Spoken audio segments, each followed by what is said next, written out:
Time now for another edition of the Kaufman Corner podcast, as we were talking Royals baseball with Les Norman from Breaking the Norm, former Kansas City Royals outfielder David Lesky, author of Inside the Crown. We will be discussing a little bit of a different angle, the players that can have the biggest impact. In other words, they've got the highest ceiling to lowest floor, the biggest distance between ceiling and floor. I don't know if I want to call it variance. I'm not sure how I want to describe it. We'll each pick a couple of hitters. We'll each pick a couple of pitchers. We'll do a draft style, so we're prepared with well more than two. So just be ready. The guys that can affect this team the most, both on the mound and at the plate and in the field, we're doing it right now here on the Kaufman Corner podcast. You're listening to the Kaufman Corner Podcast, the most in-depth analysis of the Kansas City Royals, breaking down the Royals like no one else can.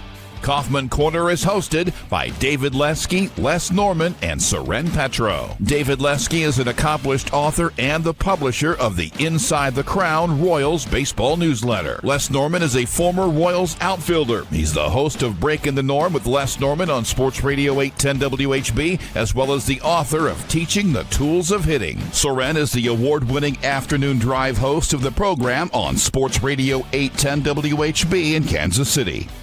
Kaufman Corner is proudly brought to you by Gann Asphalt and Concrete, Kansas City's nationally recognized full-service paving and pavement maintenance contractor, making parking lot problems disappear in Kansas City since 1994. Free consultations, no commissions, in-house crews, and every project comes with a written warranty. Find them online at GannAsphalt.com or call 816-484-3338. Gann Asphalt and Concrete, one contractor, all things parking lot.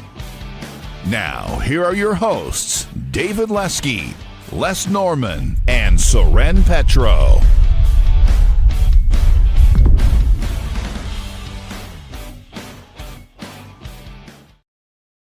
Thank you very much, Curtis. We do appreciate it. Off and running here on a Thursday morning. Remember, if you're catching us via the podcast, you can catch us Thursday mornings at 8:30 a.m. bright and early, people. That's right.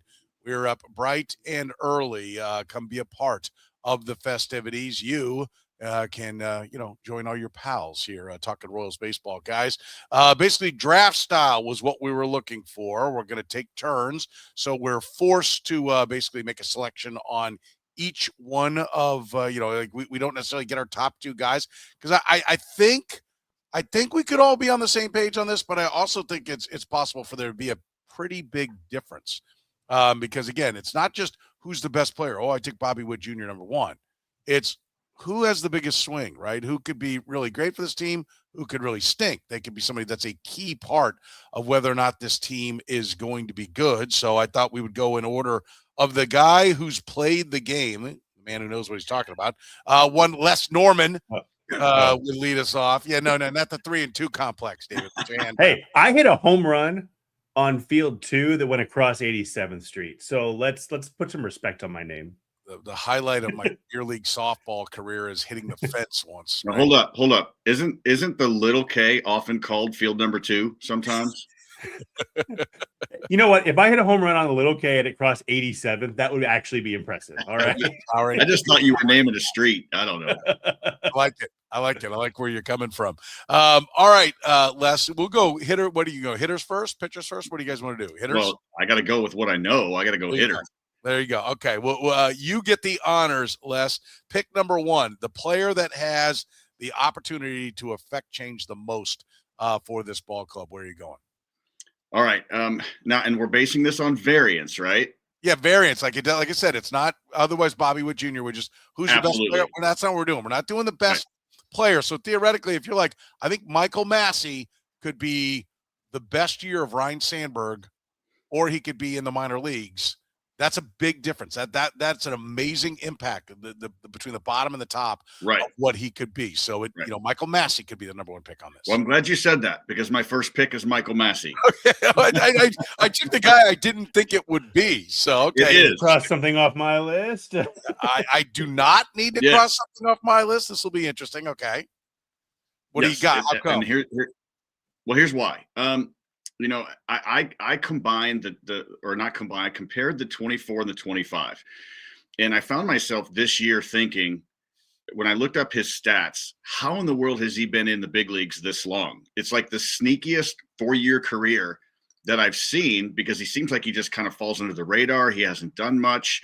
Oftentimes he'll do some good things, but then nobody's on base or it's overshadowed with a situation.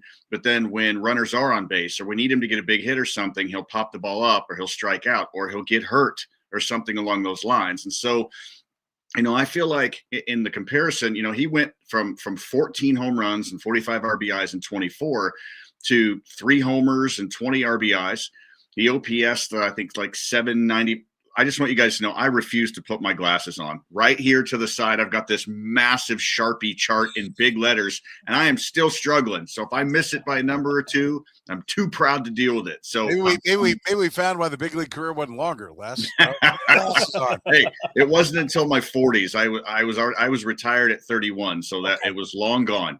But again, it was like a 795 OPS, dropped down to like maybe a 581 or 31 or something along those lines. The thing I like is, defensively, the guy can play. He was my pick, which is why I didn't understand. I wanted Jonathan India when we signed him, but then after the year that he had, I like, oh man, but Massie, send him back. Yeah, I wanted to send him back.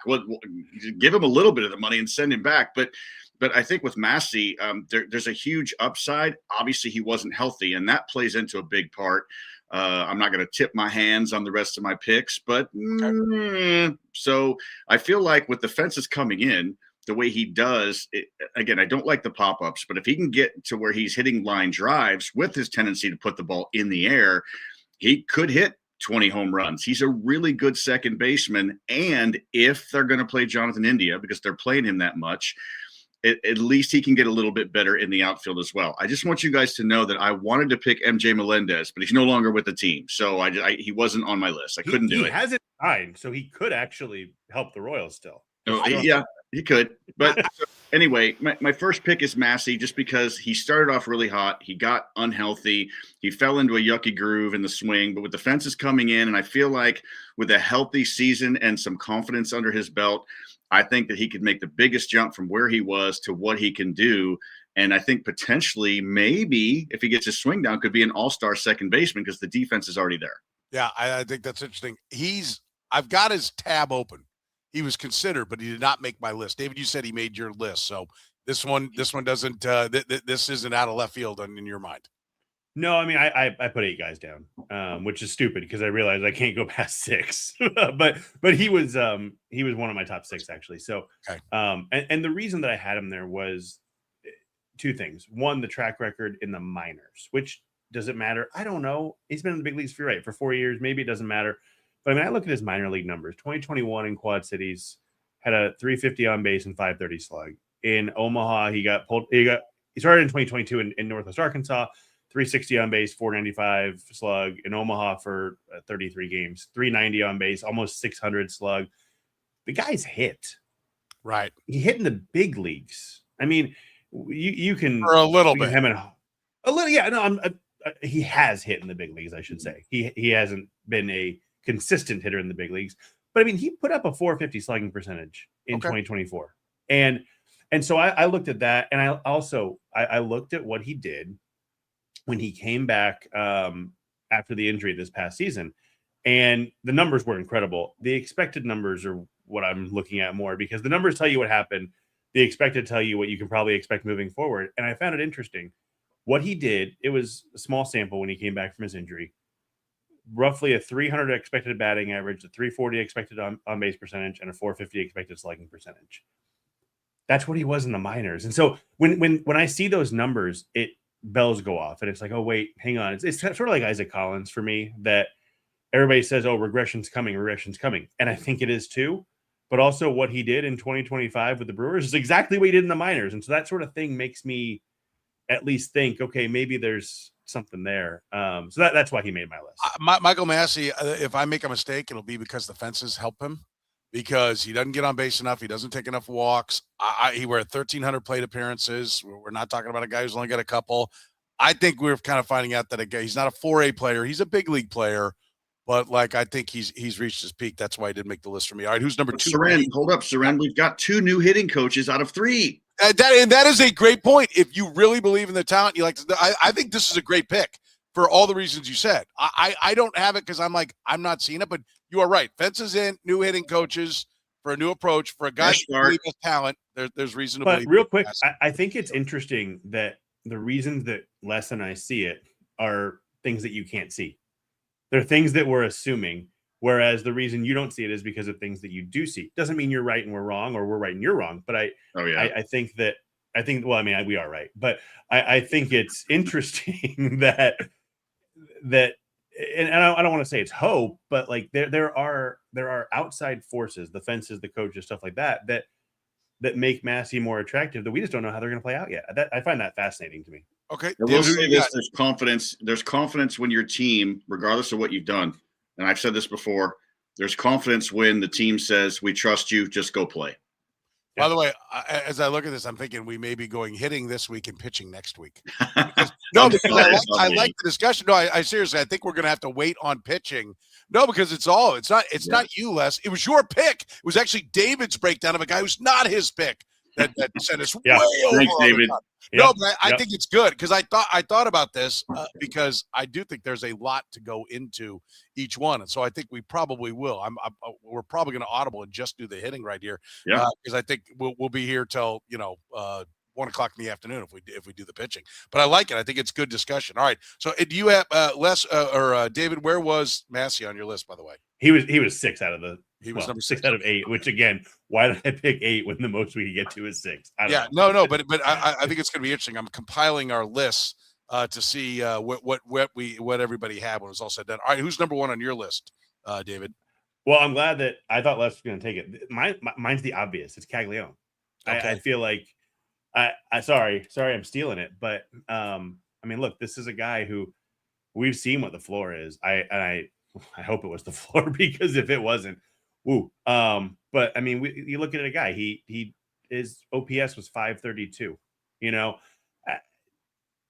There is a you're not in the big leagues by May 15th floor on Jac Caglianone. I'm not saying that's what'll happen, but that is the floor. What's the ceiling? I don't even think we know. I mean, he's a college guy who maybe needed some time to adjust. Look, the guy hit in the minors. He hit 337, 408, 617. Buoyed by Salt Lake City for a week in Omaha, but then he went back. He went back after the injury and spent a lot of time down there too. He had a 700 slugging percentage in AAA. It's a hitters league, all the caveats, but I mean, there is a world. And you get in the multiverse. There's a world where Jac Caglianone is the best hitter on the 2026 Royals. I don't think it's going to happen, but that there is that world. And what's crazy about Caglianone is he was so bad. I actually wrote about that Inside the Crown this morning. He was so bad in 2025 that even if he is a slightly better Vinny, that's still a massive upgrade from what he was. And it changes the fortunes entirely of this offense. Because if you can put a slightly better Vinny behind a Vinny and a Salvy, all of a sudden your lineup is now 5, 6, 7 deep. And we've talked about this. The deeper you go, the harder it is to pitch, the better it is for the 8, 9, all that stuff. And so I think Kagleion is the easy number 1 for me. Okay. Yeah, I've got him at number 1 as well for the reasons he looked like a superstar coming up, but he has bottomed out. So I do think there's a big variance there. But the reason I would say that if I didn't put him number 1, it would be because he's lost the upside. So that's what I'd be interested in hearing from you, Les. Like, do you believe that this is going to be like, not that he's lost the upside for this year, that like the struggles were so bad. We don't, there's like, hey, he can improve, but we're talking about, 214, 267, 489. Like when he does hit it, it goes far, but he's not going to hit it that much. Like, do you think that there could be like a wild bounce back, Les?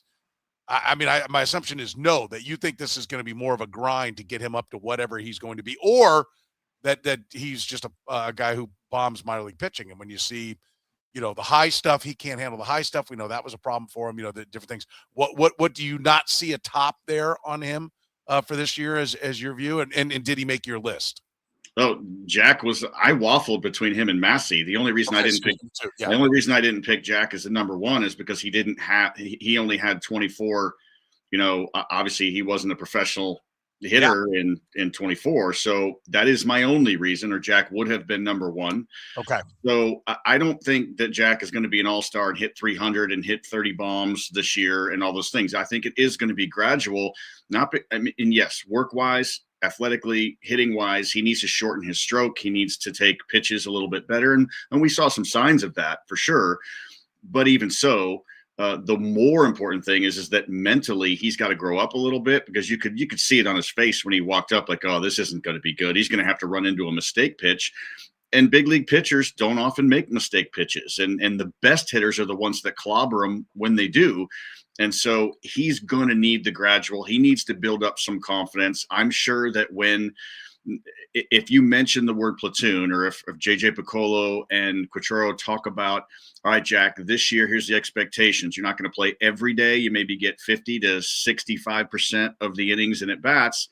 Then maybe that will light a fire in him, or mentally he could go south and think, oh, well, I'm just used to playing. So I still think the growing up's got to be there. He's not going to be this massive bomber yet. I think eventually he will, but not right now. So, but the good thing is he was so bad, like David said, in 2025, that an average bump is going to pay huge dividends. And the fence coming in for Jack does not matter, because he hits the ball so far. Yeah, no, I agree. And he was number one on my list. So we've all got him very high. We all agree that this is one of the players that, has a chance to really make a giant impact for the Kansas City Royals. All right, we're going to take a break here. We come back. We're, 1/3 of the way through our list. Wu comes in at number 3 as far as the hitters that can make the biggest impact, have maybe the biggest variance for the Royals 2026 season. We'll do it after you hear from our friends at Frontier Justice. This episode of Kaufman Corner is brought to you by Frontier Justice, where freedom is a lifestyle grounded in safety, responsibility, and respect. With locations in Lee Summit, Missouri, Kansas City, Kansas, and Jenks, Oklahoma, Frontier Justice offers firearms retail, a premier indoor shooting range, and training all under one roof. Whether you're new to shooting or a seasoned pro, you'll find expert staff, top-tier gear, and a strong sense of community.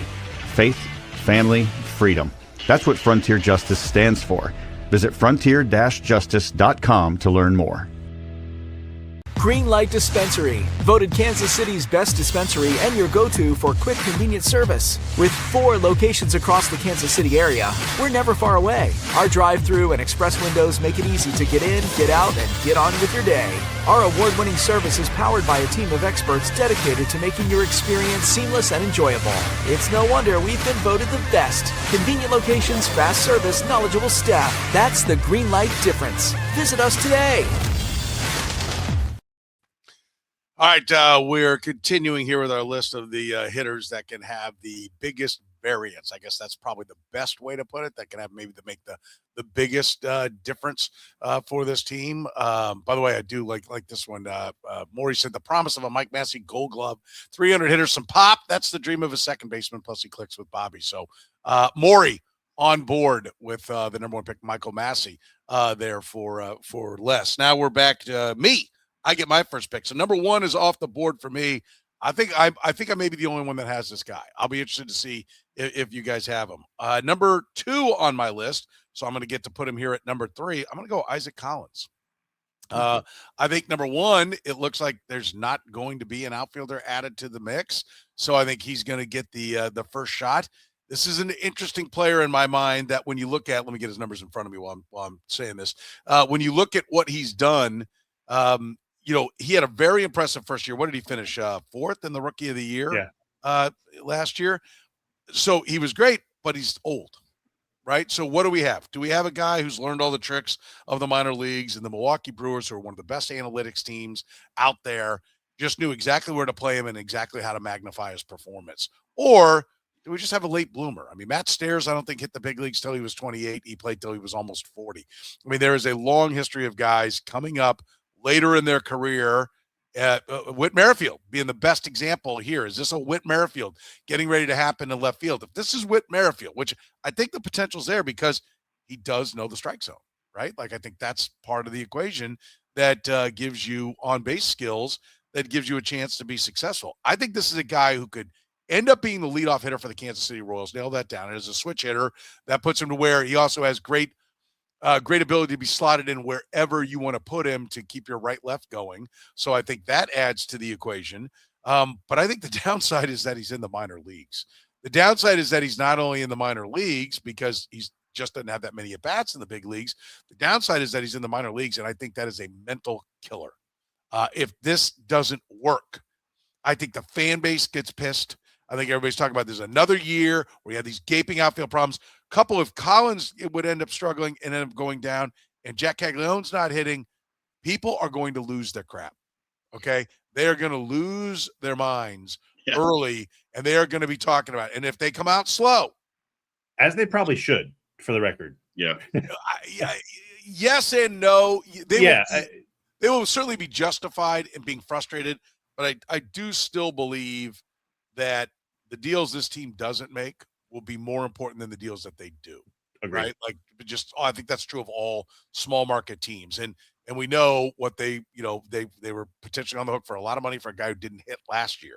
Right. So, and they avoided that pitfall. But I think Collins has the ability. Is this Whit Merrifield? Is this a guy that's just a late bloomer and he's going to showcase these on-base skills and be really, I mean, let's be clear. His numbers say this is what they thought they were getting of Jonathan India, right? Like a on-base guy that you can put at the top of the order. So I got Isaac Collins at number 2 on my list. He goes number 3 here. Les, did he make your list? Yeah, Collins actually was my number 6. Okay. The last guy. He was on the list. I feel like they're going to get more grace. I mean, I look at a guy like Kyle Isbell and think that if there's a guy that should be sponsored by the B2 stealth bomber, it's Kyle Isbell, because the lack of production in the corner outfielders, the struggles with Jac Caglianone has given Kyle Isbell so many opportunities. And finally, he started to put it together. So if I'm Kyle Isbell, keep not signing long-term big corner outfielders to make him look like the stud. I mean, I would love to be the center fielder in Kansas City right now. So, yeah, I think that Isaac Collins, I like the fact if they get on base. I'm in this sense, I'm thankful the fences are coming in because we need more pop from those corner outfielders. We just have to have it. I hope a guy like Isaac Collins comes in. Sometimes trades or signings or things along those lines can really mess with guys that might think it's disloyal, or they get they get used to a certain place to play. And instead of looking at it as a positive, they look at it as a negative, and it affects them mentally, or they can't get used to it. And I think we talked last time about how when are the Royals outfielders going to be able to have time to get used to the fences coming in. And so I won't be too repetitive with everything that you said. I like the fact that he gets on base. I just hope that he steps into – I don't want the Royals fans to have too high of an expectation. Let the guy get used to the team, the field, the stadium, all that stuff. But he still has to produce. And so that's a big hope. I like that pick for you, picking him high now that I listened through it because of the variance of it all. It'd be great if he had a good year, though. Yeah, I do think there is a downside. David, did he crack your list? Yeah, I mean, he was one of the 2 that I shouldn't have put on there. He was number 8. Great, okay. But he was there. He was there. I wrote him down. I mentioned him earlier. I think one of the biggest things, I think about his late bloomer and his age. He was really impacted by the COVID season. A lot of those was he 2019 or 2018? He was 2019 draft. A lot of those 2019 guys were hit pretty hard. I think the guys who weren't they didn't rise fast. Like Vinny was fine. Massie made it. Bobby Witt Jr. obviously was fine. But some of those guys, the next tier of players, they struggled with that lost season. And so he goes to A-ball and he's really good. Not great, really good. And then he struggles in 2022, and the Rockies, who are a notoriously phenomenal organization, just gave up on him. And the Brewers pick him up, and all of a sudden he's back to being the same really good player in the minors, and he just kind of went one step at a time. And so that's where my confidence is that, okay, yes, he's older, but he lost a season. He lost 2 more years playing in the Rockies organization because that'll kill you. Like all this stuff. I think that to me, there's a little bit less variance because I think he's shown that this is the guy he is. He doesn't chase. And that article that we all talked about when they traded for him, where Connor Dawson was talking about this, is that it creates a really high floor. But there are batted ball issues. There is concern. He's not the fleetest of foot. I mean, his sprint speed was good, not great. It was in the 58th percentile in 2025. So he played well in left field. Can he handle a second or third, which is they've talked about that because he's played there in the past. I think that there is a world where he struggles. And I just think there's a little less variance than you do, but it's a good pick because because you're right, if he is what they think he can be and what he was last year, and you can put him at the top of the lineup, well, all of a sudden you've got your leadoff hitter. And you got a guy on base for Bobby Witt Jr. and for Michael Garcia and Vinny Pasquantino and Salvador Perez and Carter Jensen and Jac Caglianone. If he is on, it's a big, what he can be is so important for this team that it makes total sense to me. Yeah, I agree. That's why I had him number 2. So, that's why you agree. Thank you for your support. I do appreciate it. All right. That brings us back around to Les for our number 4 player. Who do you got? Who's, I guess, would be number 3 on your list that you're going to put in here at number 4? Yeah, Jonathan India. Yep. It's going to be in India again. Waffled back and forth between the top 3. I mean, it could have been a kind of a whole mix of guys there, but yeah, I mean, I said a little bit before. I got my sarcasm and my jokes out of the way. It's just if you compare 24 and 23, he went from 248 to 233. His strikeouts were better, but he's still striking out over 100 times. 750 OPS down to 669. He makes too many errors. I think I apologize. I have to put my glasses on. Sorry for the glare, but in 2024, he had 4 errors at second base in 460 chances. In 25, he had 7 errors in 295 chances. So if this guy can figure out and work on his defense, if I know he hits the ball hard, there's hard contact rate there. There's the capability to do it. But when I see him hit, I see so many holes in his swing. And since being rookie of the year and watching videos of his swing, it's just like a steady downhill. He pulls off the ball in his lower half. He can hammer fastballs down the middle and inside. But then if pitchers start to work him away, once in a while, he'll do the Salvy. I am going to pull it unless you throw it into the Royals dugout. That's the only pitch I can't hit. So he starts to kind of get in that chase mode as well. So if he can figure some defense out and get better at the position, because they're going to play him, they're spending too much money not to play him. And if he can just get on base, not just with the walks, but the ability to play small ball. Okay, he had some decent home runs, but that you don't have to hit home runs if you're in the middle of the bottom of the order. Just get to a point where you're not striking out so much and you're not making so many errors. Yeah, fences in. Yeah, coaches, different hitting coaches to talk with him. Yeah, I think there's a lot of reasons to get on board. I'll jump in here early and just say that I've got him at number 5 on my list. He cracked my top 6 as well for everything that Les said. And you look at him by WAR variance. He had a 4 WAR back in his rookie year. Right, 4.1. Since then, in 22, he had a negative 0.3, 23, 1.3, 24, 1.7 last year, 0.4. To me, the reason he's not higher on this list, I mean, I think there's a case to be made if he's the player of the Royals. If he's going back to being his rookie year guy, if his defense were better, you'd be like, oh, okay, this is top of the order guy on a playoff team. This is a really important guy. But I feel like that rookie year is the outlier, that it'll be better with these fences, but I don't think there's a 4 WAR player in him. But I think if he can just get back to getting on base, right? If he can just do that, he's got to get away from wanting to hit the ball over the wall, which Cincinnati got into his head. If he can just get back to getting on base and be a tough at bat, which he usually still is, even last year with the on base coming down a little bit, he's a tough at bat. I think he can be a part of a lineup. I think he could be one of the guys that rises with the tides. Like, Carlos Baerga with the Cleveland Guardians back when they had Albert Bell and Jim Tomei and Manny Ramirez and Kenny Lofton and Robbie Alomar.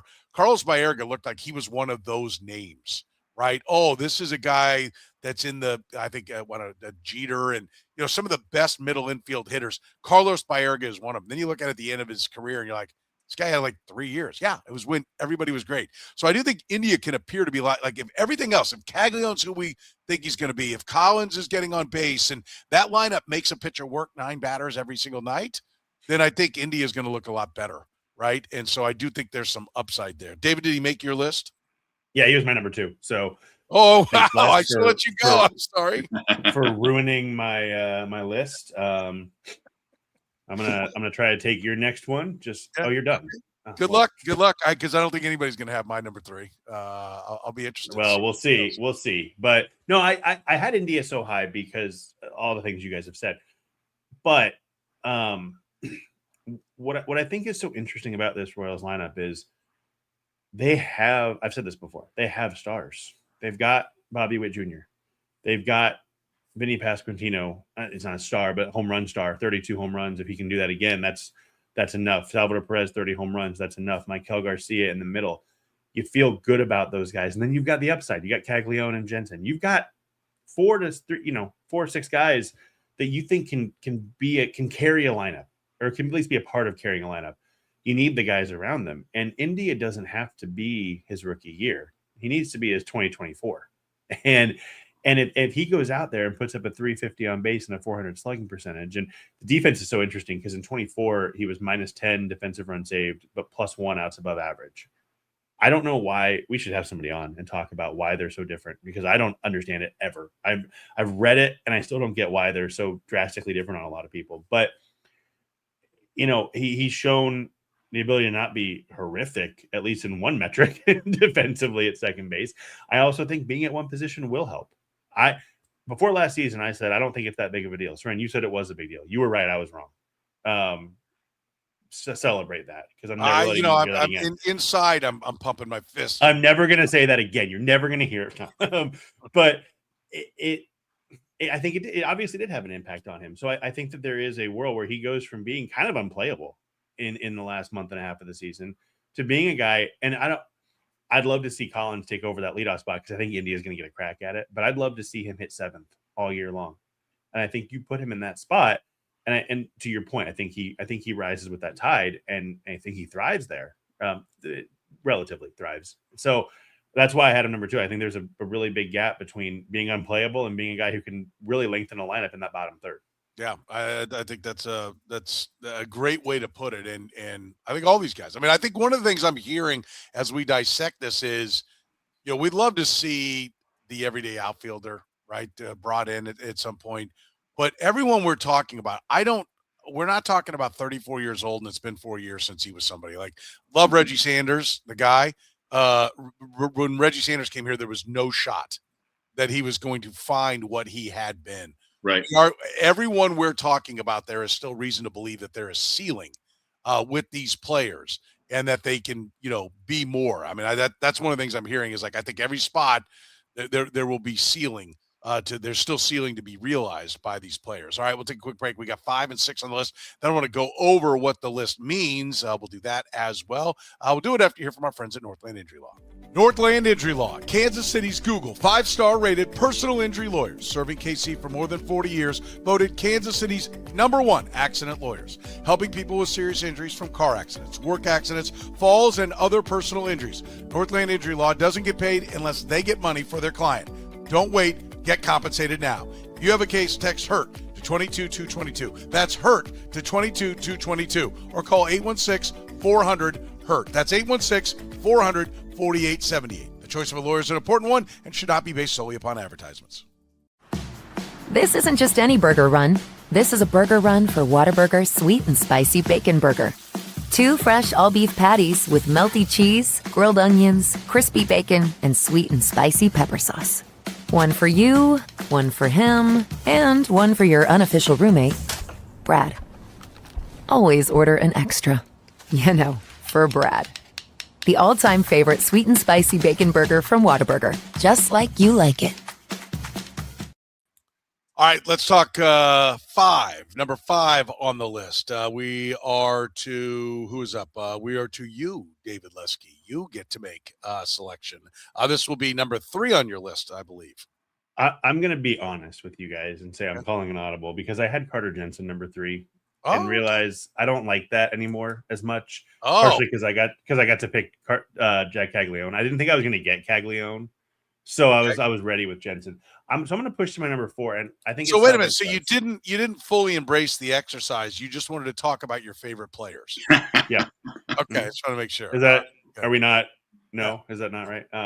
No. I actually, as we were talking through, I was like, I think Salvy actually might be more volatile. Okay. And so that's why. So he's my number 4. So I'm flipping him. I didn't have to be honest with you guys. I did not have to tell you that I flipped you don't see my list. No, we did not So, disclose our list to each other. We came prepared to have enough guys, no matter what happens. This is honesty. I thought this was a safe space. I guess not. Well, I'll adjust moving forward. But with Salvador Perez, the age thing gets me with him. At some point, he's not going to hit 30 or 25 home runs. And when is that year? And does it happen now? And what happens if it does happen now? Because I think that the Royals are in a spot, and Jensen does play into Salvador Perez, so maybe they're kind of tied together, but they're in a spot right now where I don't know that they would trust Carter Jensen to catch 120 games. And if Salvador Perez, if he just falls off a cliff, first of all, they just gave him a 2-year deal. So I don't think you're walking away from that in June of year 1 or whatever it would be.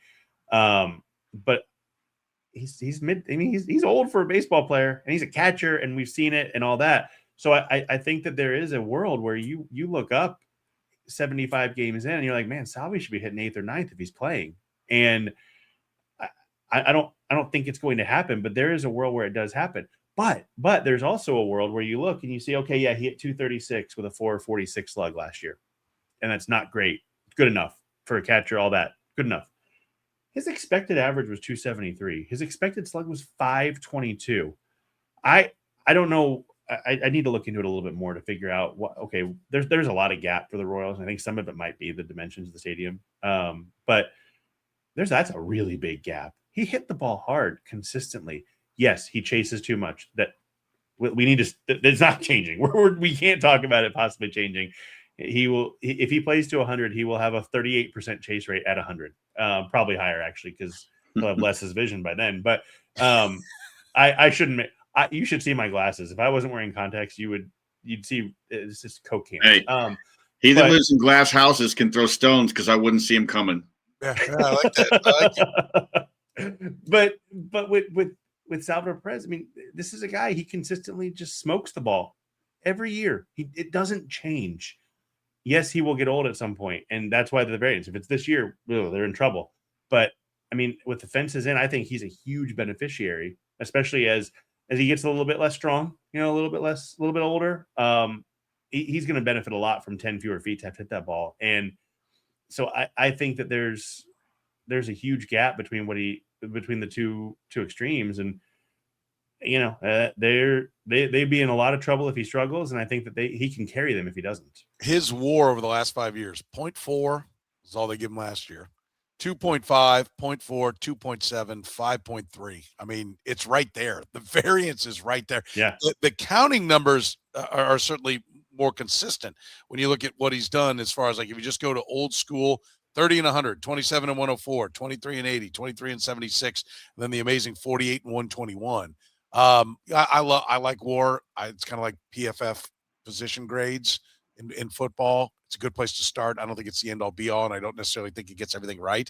But for me, Les, the part where I think this is a good pick, and I had a tab open, he didn't quite make my list, just because I think he's going to kind of be Salvy. I think they signed him for 2 years because the scouts think that, like, he's adjusting to aging and doing all right. But there is those times where guys do just fall off a cliff, where it's like, okay, you are just old. And so I think Salvy falling off a cliff was what makes the variance here. Did he crack your list? Salvy, yeah, I had him at 5. Okay.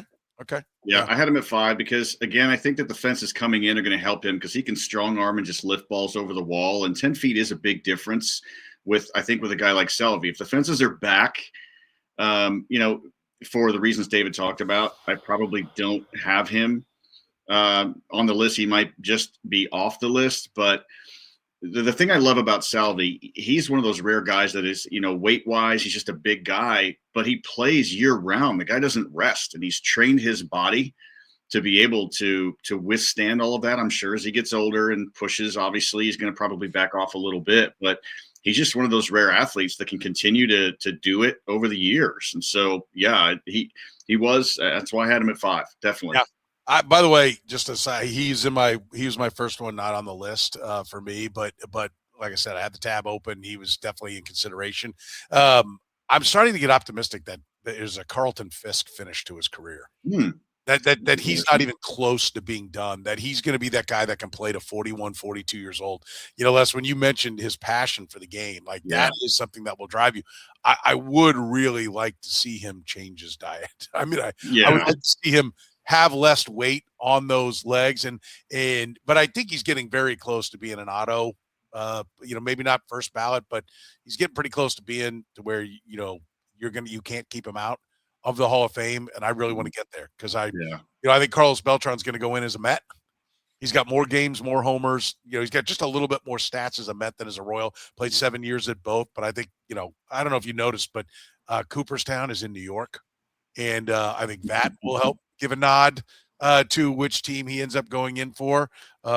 So Salvador Perez is the guy that I think is the next time that Royals fans could have a big party in upstate New York and have a lot of fun at the Baseball Hall of Fame. So I really hope he does get there. But yeah, I think this is a good choice at number 5. All right, so I have the honors for the last one on the list, Mr. Irrelevant. Yeah, so we'll preview my list. We'll go over our list here in a minute because we want to get to the guys that we didn't get to. But Carter Jensen's name was mentioned, not him. You want to take a guess on who the last one is? I don't think anybody else had this guy. And I think you're all wrong for not doing it. For putting him on there. You want to give you one guess? You think it's Bobby Witt? You put Bobby Witt. Bobby Witt made my list. He's not next. He's on my list too. Yeah. It's an outlier guess. I have 2 picks here, but I'm going to say Garcia only because he's got a little bit of room to improve. Ding, ding, ding. He's ding. on my list. Michael Garcia. Really? So you okay? All right. I'm going to say Michael Garcia, and I think a lot of people. This is going to shock a lot of people because they're like, what are you talking about? Michael Garcia, he's an all-star. They just gave him a contract. I know, but have you looked? I mean, he has 1 year where he really hit. Is this a year where, just the stars lined up, or is he for real? Now, he makes the list because I think there is the potential for a big regression. We've never seen what he did last year. But I do think they believed in him so much. They thought this was here. He is young, which, he's not breaking out. This is not some weird year at 31 years old. And he has been, I think, trending in the right direction when it comes to the power, right? He hadn't had this kind of power, but it was trending in that direction. It just ramped up a little bit more. So I do think there's more variation. And I hate to say it. I think it's the negative side of things. And I think when you look at a ball club, one of the reasons why some guys have to hit some ceiling elsewhere is there is floor. As fans, we go to spring training and it's like, okay, the Royals are what they were last year. They're 82 wins. But if this guy gets better, Jac Caglianone's better, we're like 86. If Carter Jensen's there the whole year and hits like he did, we're at 89. You will get all these if Jonathan India is the player they thought he was from the Reds, if Cole Reagan's makes all his starts, and we pump ourselves up to where, like, hey, this could be a 99, 100-win team. Yeah, but you haven't done the who will drop, because there will be drops. But there's no team ever that everyone on the team all went up. Yeah. Right? And so where are those drops? It could be Michael Garcia. I'm not predicting it's going to happen, but it could be, and that's why he makes the list for me. He was number 3 on my list because I think there is a little floor. And more so, like if I somehow quantified this numerically, he probably wouldn't be number 3 on my list. But I just wanted to give this spiel. There will be drops, right? There will be guys who regress. Hold on. So you did this for your person. Okay, just checking to see what we're rules for thee and not for me. All right. It's why I wanted to bust your ball so much, because I thought for sure I was going to get my chance at Michael Garcia to make this list. But listen, I think he's an excellent player. I love the contract. I think the contract is going to be fine or great for the Royals. I don't think it's going to end up being an albatross, but I think there's a chance that his career high is 21 home runs, and second on his career high is 16. Right, and I don't think that contract was given for 16 to be his best or second best season in his career. Right? I think that contract was given because they think there's some more ceiling there. But I do think there's a way that it comes in a little low. So did he did make your list, David? Where'd you put him? Yeah, he was 6. He was number 6? 5.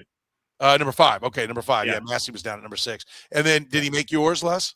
Not in the top 6. Okay. If someone would have told me in the offseason that he was on a gaining program, like he was going to gain 10 to 15 pounds of muscle, I probably would have had him at 3. because the game just comes so easy to him, not in a arrogant or he's just so gifted, and he's able to slow the game down. As you watch him play, he's such a steady guy wherever he plays on both sides. So yeah, he would have. But I feel like right now that 20 home run thing is his ceiling, which, hey, it's not bad. That's great. 20 home runs in the big leagues. You kidding me? But I think he's got more potential to do a lot more, not just in that area, but if he were to gain a little bit of muscle without losing flexibility, man, I'm telling you, he could be amazing. Yeah. Yeah. All right. So our list ends up being, if you're joining us late via the stream, our 6 players that we think have the largest variance, the largest chance to impact the team. In other words, there's a big range of what they could be, and so they could have a big effect, good or bad, on this team and where it goes. Number 1, Michael Massie, selected by Les Norman. 2, Jac Caglianone, selected by David Lesky. 3, I took Isaac Collins. 4, Les Norman took Jonathan India. 5, David Lesky took Salvador Perez, and at 6, I just took Michael Garcia. So, Les, let me fill out your list. You've got Massie, Kagleion, India, Perez. Who was number 5 that we didn't get to? 5 was Perez, actually. We didn't get to my 4. Okay. Who was 4? And you had me as Collins last, right? Yes. Yeah. Number 4 was Carter Jensen. Okay. Yeah. And only because we only got a small appetizer, a small taste of what this guy can do. Again, I mean, we don't know. He doesn't have a ton of big league time and all that. But all the variables that I watched him when he came up, again, I won't belabor it too long. His base, his pitch selection, the way he effortlessly can drive a baseball, the way it backspins, the way it flies out. It's not this long Jac Caglianone swing. It's short to the ball. He gets to inside pitches. He has natural power the other way. I still picture that home run he hit down the left field line, that opposite field home run, just going right down the line. It was just a little flick of the wrist, but he didn't pull off the ball. He didn't lose anything. He just stayed right in the ball and tried to go with the pitch. And his power is so natural. So I feel like if he starts to steadily reach the ceiling where he's at, he's going to probably be a 30, 110, 115 home run guy, maybe more, and could also hit 300. So I think, I don't want to put pressure on him, but I do think you have a perennial all-star there. Yeah, he was number 4 on my list. Was he number 4 yours, David? Yeah, because he was number 3, but I flipped him with Salvy mid-show. He is at number 4. Yeah, I think we're all like, if we're like, okay, we have to have a 7th, Carter Jensen's it, right? Because we got to your 3, David. We got to the 3 for Les. We got to my 3, and we all 3 of us had Carter Jensen at 4. So he would be the guy, and I'm glad we're talking about him right here, because I think there is. And be careful, because like I said, Carter Jensen's just going to be what he was, but now for the whole season, there's going to be ups and downs. Better. Right? It's going to swap. Yeah, better is what it's going to be. Yeah, think Ted Williams from the left side, but better. Yeah, but better, right? And catching. So yeah, perfect. I do think that's of note there. And so yeah, the lists are pretty similar, right? Okay, so we have pretty much the same guys. I'm curious, any notes you have? Like, I'll give you an example. Anything you brought back? Like, 1, Vinny Pasquantino. I spent 5 seconds on Vinny Pasquantino and moved on, because I think Vinny Pasquantino, we can put in pen like 24 to 34 home runs, 100 ribs, good OBP. Like, Vinny Pasquantino is a hang your hat on this guy's going to do. He had a stretch where he was off to a slow start, and like, we didn't really worry about him much last year. We're like, hey, this guy can hit. He knows what he's doing. More than ever, like, that is a cornerstone for this franchise, that they know that they have a legit middle of the lineup bat. I guess the case to be made for him would be that the fence is coming in. Maybe it's going to work right to his swing. I haven't looked at a spray chart for how much it's going to help. But that's one of the things that jumped at me, is how much, like, based upon how we were designing this, Vinny Pasquantino's not only he's good, but he's so consistent, made him not even a thought to go on this list for me. That was one of my notes. It was the same for me. I wrote him down and then I crossed him off. Yeah, literally. I started, because I'm going, okay, I got to put Vinny, and no, this is stupid. I literally didn't even look at him, because you're same reasons. I'll tell you the name I had on my too long list is I put Bobby Witt on there. Bobby Witt is number 6 on my list. I'm interested. What? Give me your reason why, David. Well, I think that we saw what if he's 2024 Bobby Witt. 2020, he had a great season. I mean, a phenomenal year. He where did he finish MVP? Was he 3rd, 4th? I can't remember. I don't remember. I'll look it up. I don't think he was a finalist. Regardless, he was good enough to win MVP in a lot of seasons and didn't, obviously. But he's 4th. That's not even like what was it? 4th. Okay, that's not even close to what he could be. I mean, we saw the upside in 2024. If he is that 330 guy, and again, this is not he did it 17 years ago, so we think he can come back and do it. He's 20, 25, 26 years old now. Like, this is prime. If he can be the 2024 Bobby Witt, it covers up if Michael Garcia regresses. It covers up if Vinny gets hurt or Salvy regresses. It covers up so much, or if Kagleion doesn't figure it out or whatever. So I had him on there, not because the downside is down, but because the upside is so high that from a wins above replacement standpoint, he was 10 and a half in 2024 and 8 in 2020 or 2025. 2020. And that's on Fangraphs, but that's 2.5 wins. They missed the playoffs by 6 games or 5? It was 5 games. Bobby Witt Jr. makes up some of that if he gets back to being, and this is a huge ask, but if he gets back to being Mr. MVP, he makes up half of the wins they missed the playoffs by alone. So that's why he was on my list. Yeah, I'm fine with that because I think when he's super. Last year he was an all-star, right? 2 years ago he was superstar. Yeah. So that variance right there might be the big, like the note I had for Bobby Witt Jr. is he may be still number 1 on this list, and I think all of us probably. I know I did. I shied away from that because like when I looked at it just by WAR and some other metrics, I'm like, well, that's a big variance. But I'm like, it's going to sound dumb if I put it's not. Bobby Witt, it may mathematically be the answer, but it doesn't feel like it's the spirit of what the task was. You know what I mean? It's like, we know Bobby's great. Like there's just like Vinny Pasquantino, you know what you get. You know you're going to get all-star out of Bobby Witt Jr. But you're right, David. Like superstar is so far up what he was 2 years ago, but that is a big gap. Mm-hmm. And superstar Bobby Witt Jr., it's not a coincidence. They're a playoff team with superstar Bobby Witt. They were a above 500 team with all-star Bobby Witt. Les, any note that you had coming out of this that jumped at you or you had a reaction to? Just pretty similar. I'm the same with Vinny. This is the first exercise or time I ever thought about Royals hitters and didn't think about Vinny Pasquantino. He's nowhere near my list because he is what he is, which is amazing. I love that. And then Bobby was number 8 on my list. I feel like, and he would have maybe been on the list except because of that superstar potential and status. Guys like Bobby Witt Jr. usually make players around them even better because they take more pride. They're less selfish. They work harder because they understand he's the franchise player. He wants to win so bad. He's the leader on the field and one of them off the field, even as a young guy. So when you have a guy that's that good and makes people better, I mean, if he can, it amazes me. If you were to graph this whole thing out and when he's a superstar, and then, off year, he's still a stud in Major League Baseball in the top 2 or 3 in MVP voting in a down year. That's ridiculous. That's like somebody, being a former major leaguer at, 40 years old playing wiffle ball against young kids. I mean, you're just crushing the ball. That's how good he is.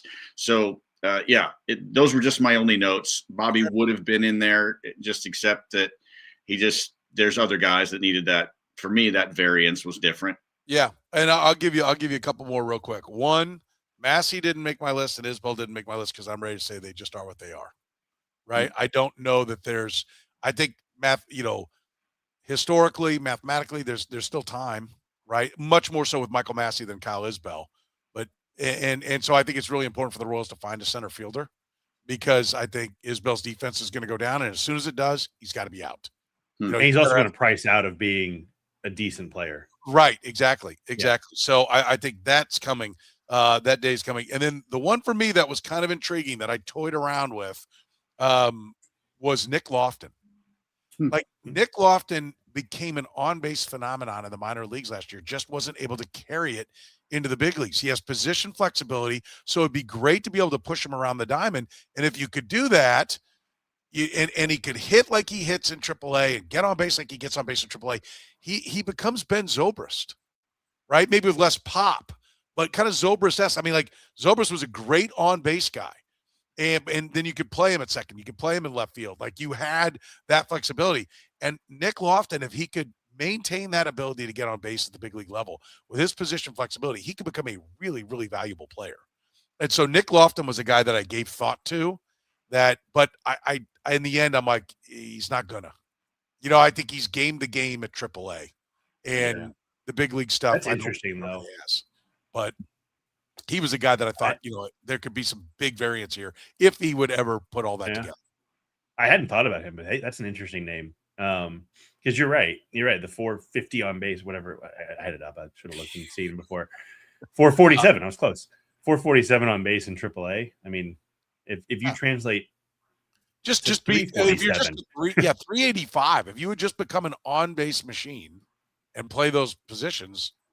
I mean, you're $10 million. Somebody like when you get it out there, there's a 3 for 36 waiting from a Yankees or a Red Sox to finish off their lineup when you get to free agency, even if you're in or a 1 for 70 from the Dodgers with $67 million deferred.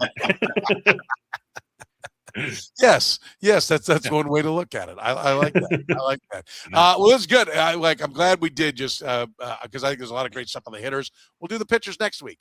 At a time when they haven't even gone to spring training, finding topics is tough. We just found next week's. So if you're catching us via the stream right now, a little peek under the covers for what we're going to be doing next week. Remember, you can always support the Kaufman Corner podcast by supporting our great sponsors like Greenlight Dispensaries, 15 locations around Missouri. More on the way. Your go-to for all your cannabis needs is Greenlight. Gann Asphalt and Concrete, free consultations, no commissions, in-house crews for more than 30 years. They've been solving all parking lot problems, whether you own or manage a business. If your parking lot needs help, they're one contractor, all things parking lot. Find them online at GannAsphalt.com. Our friends at Frontier Justice, locations in Lee Summit, KCK, and Jenks, Oklahoma. Whether you're new to shooting or a seasoned pro, find their expert staff, top-tier gear, and a strong sense of community. You can learn more by going to their website, frontier-justice.com. And if you're hungry, get to Whataburger. They're open 24 hours, still serving breakfast as we broadcast live right here, 11 p to 11 a. All your favorites are there. Go to Whataburger. Don't forget, they're a proud sponsor here of the Kaufman Corner podcast. For our friend David Lesky from Inside the Crown, for Les Norman from Breaking the Norm, and, of course, former Royal, I'm Soren Petro saying thank you very much for joining us here on the Kaufman Corner podcast.